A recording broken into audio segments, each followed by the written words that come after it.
Hello students, आज हम लोग एसएससी प्रीवियस ईयर के क्वेश्चन को स्टार्ट करेंगे और इसमें हम लोग किरण प्रीवियस ईयर जो हम लोगों का नया बुक आया हुआ है उससे हम लोग करने वाले हैं। नंबर सिस्टम से स्टार्ट करेंगे और कोशिश होगा कि एटलीस्ट 2 से 3 दिन में हम लोग एक चैप्टर को कंप्लीट करें और जो बड़े चैप्टर होंगे उसे हम लोग 4 दिनों में कंप्लीट करें। आज का क्लास बिल्कुल छोटा सा होगा, इंट्रोडक्शन क्लास मान करके चला जाए। नंबर सिस्टम में हम लोग टाइप 1 को करने वाले हैं। देखोगे टाइप 1 का पहला क्वेश्चन हम लोगों को कह रहा है और बिल्कुल कोशिश करेंगे कि इस तरीके से इन सवालों को कराया जाए जिससे हम लोग 15 मिनट 12 मिनट में 25 क्वेश्चन को सोल्व कर सके। ऐसे मेथड को हम लोग अप्लाई करेंगे। देखोगे क्वेश्चन कह रहा है कि यदि दो संख्याओं का योग 25 है और उनका गुणनफल 144 है तो दोनों संख्याओं में कितने का अंतर होगा। अगर चाहो तो एक बात को तुम लोग याद कर सकते हो। याद क्या करना है, जैसे 144 बड़ा इंपॉर्टेंट नंबर है, गुना करके 144 लाने के लिए बहुत इंपॉर्टेंट है। पहला चीज ध्यान में रखना है कि 72 में 2 से गुना करते हैं 144 होता है, 48 में 3 से 144, 36 में 4 से 144, 18 में 8 से 144, 16 में 9 से 144 और 12 में 12 से 144। हमसे कहा जा रहा है कि दो संख्याओं का योगफल 25 है। देखो जोड़ करके 25 हम लोगों को 16 और 9 में मिल रहा है, तो कह रहा है कि 16 और 9 का अंतर क्या होगा, जो कि हम लोगों का 7 होने वाला है। बिल्कुल आसान सा क्वेश्चन। नेक्स्ट में हम लोग आते हैं। देखो कह रहा है, सोचो जरा सा, कह रहा है कि एक संख्या है जिसमें से उसके वर्गमूल को अगर घटाया जाए तो हम लोगों को 2 मिलता है। थोड़ा सा समझना कितना आसान है। x में से अगर रूट x को माइनस करते हैं तो 2 होता है। ऑप्शन हमारे पास 1 है, 3 है, 2 है और 4 है। अब जरा सा बताना, अगर x में से रूट x को घटाने से 2 आता है तो पहला चीज है कि x का मान 2 से बड़ा होगा। 2 से बड़ा अगर कहें तो 2 और 3 हम लोगों का नहीं होगा, किसी भी परिस्थिति में नहीं होगा। ठीक है। उसके बाद तुम लोग देखोगे कि यहां पर x का हम लोगों को वर्गमूल भी निकालना है, तो x एक ऐसी संख्या होगा जिसका वर्गमूल भी निकल रहा हो, 4 हो जाएगा। चेक कर सकते हो, 4 का वर्गमूल 2 घटा देंगे तो हम लोगों का 2 हो जाएगा। यह था हम लोगों का क्वेश्चन नंबर। अब देखो यहां पर कह रहा है कि 99 गुने 99, पहले सीख लो इस चीज को। अगर 99 में 99 से गुना करना है, 3 को 9 में 3 को 9 से गुना करना है, या फिर मान करके चलो कि 4 को 9 को अगर हम लोग 4 को 9 से गुना करने वाले हैं। गुना करना बिल्कुल ही आसान है, कोई भी बच्चा इसे गुना करके निकल सकता है। सबसे पहला चीज देखो, 9 में 9 से गुना करके तुम लोग 81 लिख देना। 9 में 9 से गुना करके हम लोग कितना लिख देंगे, 81 लिख देंगे। और 2 को 9 है इसलिए 1 9 लिखेंगे और 1 0 दे देंगे। ठीक है। फिर से देखो, 9 में 9 से गुना करके 81 दे देंगे, 3 को 9 है इसीलिए 2 को 9, 1 कम 9 लिखेंगे और ऐसा दे देंगे। यहां पर भी हम लोग देख सकते हैं कि 81 हम लोग लिखेंगे, 4 को 9 है तो 3 को 9 और 3 को 0 लिख देंगे। अब देख सकते हो कि हमारे सामने यही सवाल दिया हुआ था कि 99 गुने 99 माइनस 1, तो ये हमारा 9801 आता है। अगर 9801 से 1 को घटा दिया जाए तो रिजल्ट हमारा 9800 हो जाता है। हर बच्चा को एटलीस्ट एक काम करना होगा कि उसे जो है 99 का गुना का ट्रिक याद चाहिए, बहुत इंपॉर्टेंट है, बार बार हम लोगों को एग्जाम में आता है। 4 नंबर का क्वेश्चन तुम लोग ध्यान से पढ़ के देखो, बिल्कुल ओरल का क्वेश्चन है। कह रहा है कि एक संख्या x जो है y का 3 गुना है और दोनों को जोड़ करके 20 चाहिए। ऑप्शन जरा सा देखो तो 8 क्या 12 का 3 गुना है, कहोगे बिल्कुल नहीं है सर। 15 5 का 3 गुना है, बिल्कुल है, सेकंड ऑप्शन है अभी 3 गुना। 8 15 का 3 गुना है तो बिल्कुल नहीं है, हमें चाहिए x y का 3 गुना, और 2 18 का 3 गुना नहीं है, इसीलिए हमारा आंसर होगा सेकंड। साथ ही साथ दोनों को जोड़ करके हम लोगों को मिल रहा है 20।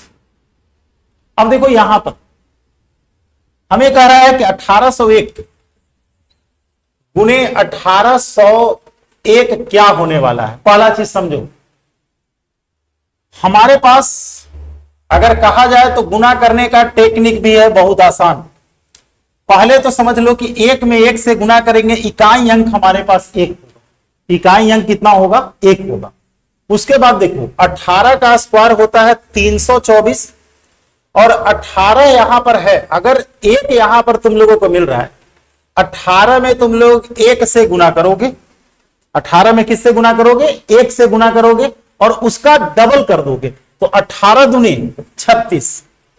ठीक है, इस तरीके से हमारे पास जो रिजल्ट होगा ये होने वाला। जैसे एक और एग्जांपल देख लो, मान के चलो कि 1701 में 1701 से गुना करना है, तो तुम लोग करना क्या कि एक का स्क्वायर 01 लिख देना। 17 में एक से गुना करेंगे 17 और 17 दूनी 34, 17 के स्क्वायर 289 लिखेंगे। देखो ये 17 को एक से गुना करके फिर 2 से गुना तुम लोग कर देना।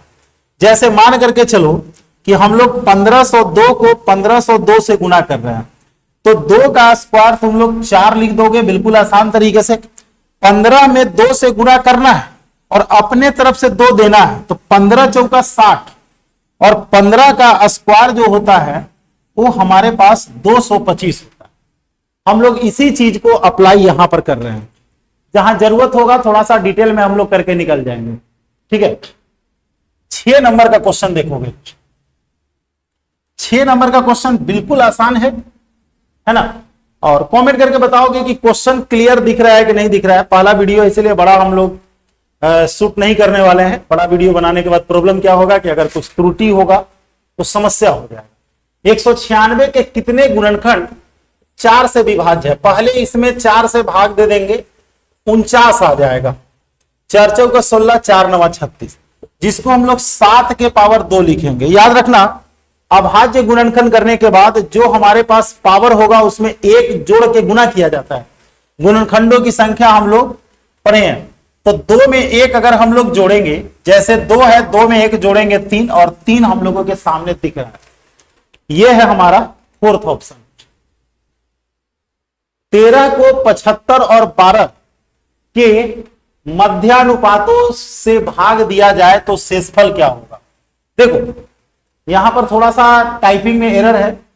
15 और 12 का मध्यानुपात, मध्यानुपात निकालने के लिए दोनों को गुना करके वर्गमूल निकाला जाता है, जिसे तुम लोग यहां पर लिखोगे 25 गुने 3 और इसे लिखोगे 3 गुने 4। तोड़ने का तरीका, 25 का वर्गमूल 5, 2 गो 3 है तो 3 और 4 का वर्गमूल 2, 5 6 का 30 आता है। कहता है कि मध्यानुपात में से, ठीक है, मध्यानुपात में से, क्वेश्चन में थोड़ा सा गलत है, मध्यानुपात में से 13 को घटाया जाए। सवाल कह रहा है कि मध्यानुपात में 13 घटाया जाए या 13 से भाग भी देंगे तो यहां पर सवाल है कि 13 घटाया जाए तो शेषफल क्या बचेगा, जो कि हमारे पास 17 आने वाला है। किताब अगर होगा तो किताब में देख लेना थोड़ा सा।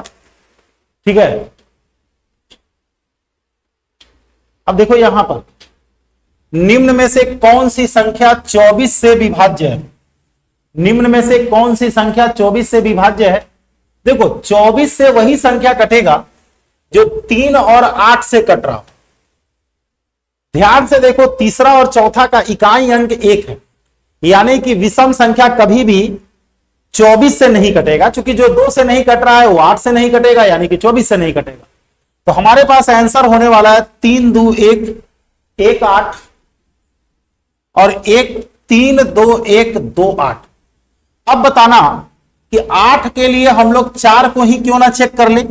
18 चूंकि 4 से ही नहीं कट रहा है, जब 4 से नहीं कट रहा है तो सीधी सी बात है वह संख्या 8 से भी नहीं कट रहा होगा, है ना? जैसे जो संख्या 2 से नहीं कट रहा है वो 4 से नहीं कटेगा, जो 2 से नहीं कट रहा है वो 8 से भी नहीं कटेगा, जो 2 से नहीं कट रहा है वो 16 से भी नहीं कटेगा, जो 4 से नहीं कट रहा है वो सीधी सी बात है 8 से भी नहीं कटेगा। इसके बाद हम लोग यहां पर आते हैं।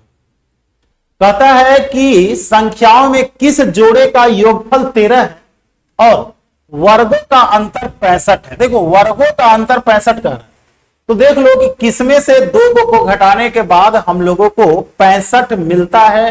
डायरेक्ट चेक कर लेना है।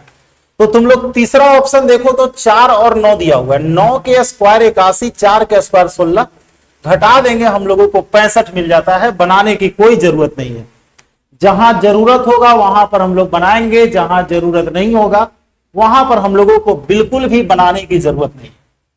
अब कहता है कि किसी संख्या का वर्गमूल, संख्या का, देखो किसी भी संख्या का जो वर्गमूल निकालेंगे उस संख्या का 0.25 का मतलब होता है 1/4। ठीक है, तो तुम अगर बात को समझ गए हो, ऑप्शन भी हम लोग चेक कर सकते हैं, ऐसा नहीं है कि ऑप्शन चेक नहीं कर सकते, लेकिन बिल्कुल आसान सा क्वेश्चन है। रूट को इस तरफ लाएंगे स्क्वायर होगा, यानी कि x बराबर x² 16। x कट जाएगा यानी कि x का मान हमारे पास 16 होगा। देखो 2 गो x था, एक x कट गया, x का मान कितना हो गया? 16 हो गया। तुम चाहो तो ऐसे भी पुट करके देख सकते हो। दो परिमेय संख्या का गुणनफल, देखो दो को रेशनल नंबर को अगर गुना करोगे तो हमेशा रेशनल नंबर ही मिलेगा। दो परिमेय संख्या को जोड़ेंगे तो परिमेय संख्या मिलेगा, दो परिमेय संख्या को घटाएंगे तो परिमेय संख्या मिलेगा, दो परिमेय संख्या को भाग देंगे तो हम लोगों को परिमेय संख्या मिलेगा। तो यहां पर कह रहा है कि दो परिमेय संख्याओं का गुणनफल क्या होता है? तो परिमेय संख्या। इकाई अंक निकालने के लिए हम लोग इकाई अंक का प्रयोग करते हैं, तो 562 का इकाई अंक 2 है, उसके बाद 841 का इकाई अंक 1 है, उसके बाद 927 का इकाई अंक 7 है। अगर हम लोग 7 में 1 से गुणा करते हैं, 7 दूनी 14, इकाई अंक हम लोगों का 4 होगा, और ये इकाई अंक 4 हम लोगों को दिख रहा है।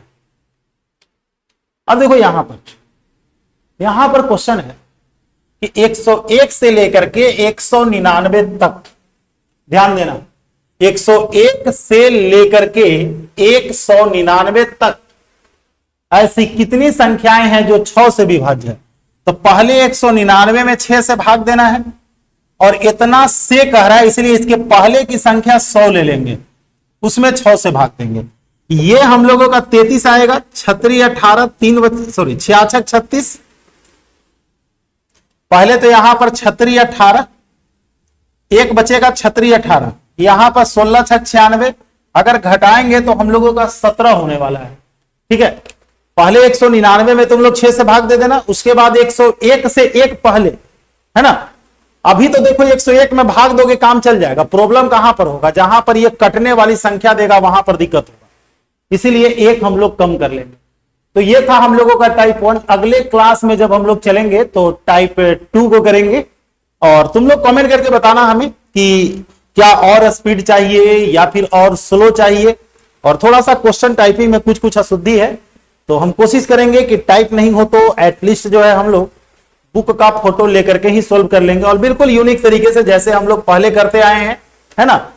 बहुत लोगों का ऐसा डिमांड आ रहा था कि सर इसका सॉल्यूशन जो है आप करवाइए, क्योंकि अगर देखा जाए तो यूट्यूब पर सबसे पहला सॉल्यूशन मैं ही स्टार्ट किया था, वो आज से 10 साल पहले। ठीक है, उस समय शायद 8300 या 7600 क्वेश्चन था, सॉरी 72-7300 क्वेश्चन था। वहां से हम लोग कर रहे हैं, हर बुक का हम लोग लगातार कर रहे थे। बीच में 1 वर्षों से नहीं कर रहे थे क्योंकि स्टूडियो का प्रॉब्लम था। तो अब ये क्लास हम लोगों का जो है रेगुलर चलता रहेगा। और किसी ने मुझे चैलेंज दे रखा है कि बिना स्मार्ट बोर्ड का पढ़ाई नहीं होता। यार कंटेंट मायने रखता है, स्मार्ट बोर्ड तो आते ही रहेंगे, और हमारा भी एक शपथ है कहा जा सकता है, या फिर एक टारगेट है कि हम लोग 1 लाख का फैमिली जब हो जाएंगे। हालांकि पुराने वाले यूट्यूब चैनल पर हम लोगों का सब्सक्राइबर बहुत अधिक था, नहीं ये दूसरा चैनल है, तो इस पर हम लोग 1 लाख सब्सक्राइबर जैसे ही हम लोगों का होगा, हम लोग स्मार्ट बोर्ड लगाएंगे और उस पर आएंगे। अब देखते हैं कि हमारी कब ये फैमिली जो है फिर से 1 लाख का बनता है। तो चलो मिलते हैं हम लोग अगले क्लास में, बाय।